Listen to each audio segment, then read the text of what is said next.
एक समय की बात है। विनायक नगर नामक गांव में 65 साल की एक औरत लीलावती रहती थी। वह अपने 2 बेटों और उनके परिवारों के साथ रहती थी। वह एक ही घर में रहते थे।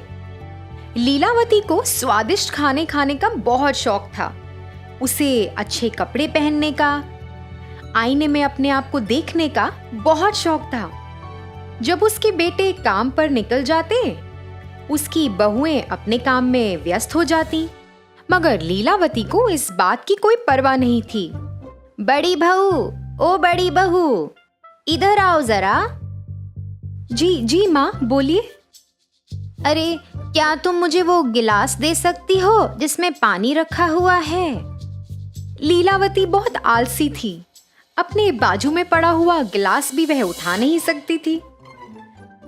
वह हर बार ऐसे ही करके किसी ना किसी को बुलाती और उन्हें परेशान करती। उसकी बहुएं उसका कहना तो मान लेती थी, मगर वह भी बहुत परेशान रहती थी, क्योंकि उसे खाने का बहुत शौक था। जब अच्छा पकवान पकता था तो वह खुद रसोई घर में जाकर देखना चाहती थी कि क्या पक रहा है। अरे बहू, सुनो, तुम क्या पका रही हो? खुशबू तो बहुत अच्छी आ रही है। फिर जब लीलावती की बहुओं ने खाना बना लिया तो वह इंतजार करती थी कि वह रसोई से बाहर कब आएंगी। वह रसोई में जाकर सभी पकवान देखती थी, एक एक करके उन्हें सूंघती थी और फिर कटोरी में सामान भरकर चुपचाप अपने कमरे में चली जाती थी। भोजन के समय बहुएं पहले सबको खाना परोसती थी, मगर जब उनकी बारी आती तो खाना कम पड़ जाता था। उन्हें पता ही नहीं था कि खाना कम कैसे पड़ जाता है। कभी कभी तो उनके पति उन्हें गुस्सा भी करते थे कि क्यों उन्होंने सही मात्रा में खाना नहीं बनाया है। ऐसा देख के लीलावती मन ही मन खूब हंसती, मगर वह अपने बेटों को कुछ नहीं कहती थी कि वह अपनी पत्नियों से ऐसे क्यों बात कर रहे हैं। फिर एक दिन लीलावती के बेटे बाजार से कुछ मिठाइयां लेकर आए और वो मिठाइयां उन्होंने अपने बच्चों के लिए रख दी। लीलावती से तो रुका ही नहीं गया। वह अपने पोते पोतियों के पास आई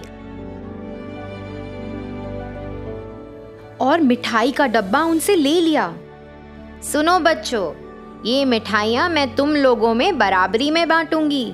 चलो अपनी आंखें बंद करो और अपना हाथ आगे करो बच्चों। ऐसा सुनकर बच्चों ने वैसा ही किया जैसे उनकी दादी माँ ने कहा। फिर लीलावती ने उस डब्बे में से कुछ मिठाइयां चुपचाप अपने पास रख लीं और बाकी की मिठाइयां बच्चों को दे दी और फिर चुपचाप अपने कमरे में चली गई। ये ही नहीं, वह तो अपनी बहुओं की साड़ियां भी चुराती थी। जब उसकी बहुएं साड़ियों को तार पे सूखने के लिए टांगती, वह चुपचाप साड़ियां ले जाती। उसकी बहुएं परेशान हो जाती कि ऐसा किसने किया है। उन्हें लगता कि साड़ियां कहीं गुम हो गई हैं। माँ जी, आपने मेरी लाल साड़ी देखी क्या? मैं कई समय से ढूंढ रही हूँ, मगर मुझे मिल ही नहीं रही। मैंने उसे सूखने के लिए तार पे डाला था। क्या आपने देखी है? नहीं बहू, मैंने नहीं देखी। मुझे लगता है वो पड़ोस की राधा ने ऐसा कुछ किया है। कल मैंने वो साड़ी उसके पास देखी थी। हाँ माँ जी, मेरी साड़ी भी गुम चुकी है। मुझे लगता है ये राधा का ही काम है। तुम दोनों को उसके पास जाकर बात करनी चाहिए। ऐसा बोलकर उसने अपनी बहुओं को बहकाया। जैसा उनकी सास ने कहा, वह दोनों अपनी पड़ोसी राधा के पास गईं और लड़ने लगीं। राधा की तो कोई गलती ही नहीं थी और उन्हें लड़ता देख लीलावती दूर से हंसने लगी। इनको तो पता ही नहीं चलेगा कि ये मैंने किया है। देखो कैसे लड़ झगड़ रही हैं। लीलावती ऐसे ही अपने परिवार में सबको तंग करती। फिर एक दिन जब वह खाना खा रही थी, लीलावती को बहुत खुशी हुई ये जानकर कि अगले हफ्ते दशहरा आ रहा है। और वह चाहती थी कि सब लोग नए कपड़े खरीदें। जी माँ, हमें कपड़े खरीदने चाहिए। और हाँ, अभी सासू माँ भी आ रही हैं, तो क्या आप उनके लिए भी कपड़े खरीद लेंगी? वह दशहरा मनाने आ रही हैं। यह सुनकर लीलावती नाराज हो गई। उसे जलन मच रही थी कि वह क्यों आ रही है। आने दो उसे, मुझे पता है यहाँ से उसको कैसे भगाना है। अगले दिन लीलावती अपने कमरे से बाहर आई और उसने अपने बेटों और बहुओं को किसी का इंतजार करते हुए देखा। वह सब वेरांडे में खड़े थे। हे भगवान, देखो कैसे ये लोग उसका इंतजार कर रहे हैं। क्या इन्होंने मेरा इंतजार ऐसे किया है कभी? हे भगवान।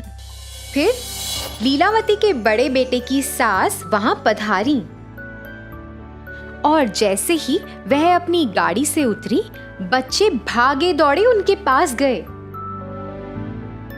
पुष्पा बच्चों के लिए और बाकी सब के लिए कई उपहार लाई थी। वह बच्चों के लिए खिलौने और बेटियों के लिए साड़ियां लाई थीं। पुष्पा ने लीलावती को भी एक सुंदर सा बस्ता भी दिया। लीलावती ने वह बस्ता तो कबूल किया और चुपचाप अपने कमरे में चली गई और फिर बाहर आई। बाहर आकर उसे स्वादिष्ट खाने की सुगंध आई, तो वह सोचने लगी कि बहुत कुछ बना है, मगर उसे जलन भी मच रही थी। ये देखो, इन बहुओं ने मेरे लिए कभी इतने सारे स्वादिष्ट पकवान बनाए हैं। अभी मैं इनको मजा चखाती हूँ। फिर ऐसा सोचते हुए वह इंतजार करने लगी कि कब उसकी बहुएं रसोई से बाहर आएं। जैसे ही वे दोनों रसोई से बाहर आईं,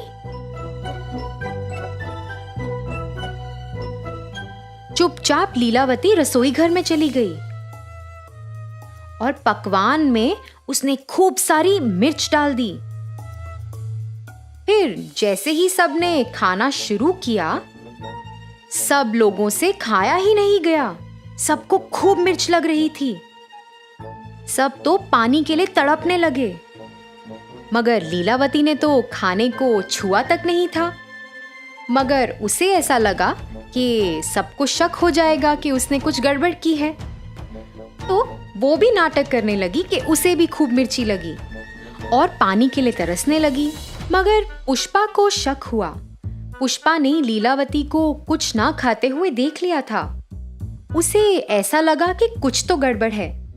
पुष्पा ने लीलावती पर नजर रखनी शुरू कर दी। फिर ऐसे ही कुछ दिन बीत गए। पुष्पा ने ऐसा देखा कि लीलावती बच्चों से मिठाइयां चुराती है और अपनी बहुओं की साड़ियां चुरा कर उस बस्ते में रखती है। उसने यह भी देखा कि वह चुपचाप रसोई में जाके सब्जियां कटोरी में भरकर चुपचाप अपने कमरे में आ जाती है। इन 10 दिनों में पुष्पा को लीलावती के बारे में बहुत कुछ पता चला। फिर एक दिन जब सब लोग घर पर थे, पुष्पा ने सोचा कि ये सही वक्त है कि उसे सबको बताना चाहिए कि इस घर में क्या चल रहा है। लीलावती, सुनिए, क्या आप वो बस्ता ला सकती हैं जो मैंने आपको दिया था? मैं आपको वापस लौटा दूंगी। फिर ऐसा कहकर पुष्पा झट लीलावती के कमरे में गई। लीलावती तो पुष्पा से पहले जाने की कोशिश कर रही थी, मगर असफल रही। पुष्पा ने वो बस्ता खोला और सब लोग उसके अंदर देखकर हैरान रह गए। उसमें कई प्रकार की मिठाइयाँ, बहुओं की साड़ियाँ, आईना और पैसे थे। वह ये सब अपने परिवार वालों से चुराती थी। लीलावती, तुम्हारे बेटे, तुम्हारे बहुएं और तुम्हारे पोता और पोती, ये तुम्हारा परिवार है। ये किसी और के नहीं है। ये तुम्हारा परिवार है लीलावती। तुम्हें क्या लगता है कि ये सही कार्य है जो तुम इतने दिनों से कर रही हो? माँ, आप ऐसा क्यों कर रही थी? इसी कारण से बच्चे हमेशा आपसे परेशान रहते थे। माँ, आपको नहीं लगता कि जब हम काम से घर आते हैं तो हम थके हुए होते हैं? और आपको ऐसा करने की क्या जरूरत थी माँ? आप सबके साथ खुशी खुशी रह सकती हैं। आपने सबको कितना परेशान किया है माँ। माँ जी, आपने ही हमें राधा के बारे में बताया था। वो मेरी कितनी अच्छी दोस्त थी। आपके झूठ की वजह से अब मेरी दोस्ती भी उससे टूट गई है। माँ जी, हमने आपका बहुत ख्याल रखा। आप ऐसा कैसे कर सकती हैं हमारे साथ? लीलावती को अपने से कम उम्र के लोगों को ऐसा कहते हुए बहुत बुरा लगा। ज्यादा बुरा इसलिए लगा कि वह उसके खुद के परिवार वाले थे। उसे एहसास हुआ कि वह कितना गलत कर रही थी और उसने सबसे माफी भी मांगी। उस दिन से लीलावती अपने बच्चों का अच्छे से ख्याल रखती थी। वह अपनी बहुओं का भी खूब ख्याल रखती थी। वह अपनी बहुओं की काम करने में मदद भी करती थी। ऐसा सब देखकर पुष्पा भी बहुत खुश हुई कि उसके रहते रहते लीलावती का हृदय परिवर्तन हुआ। तो बच्चों, इस कहानी से हमें ये सीख मिलती है कि हमें अपने पास मौजूद जिंदगी से संतुष्ट रहना चाहिए। उम्र के साथ हमें अपना व्यवहार भी बदलना चाहिए, नहीं तो इससे हमारे अपनों को चोट पहुंच सकती है।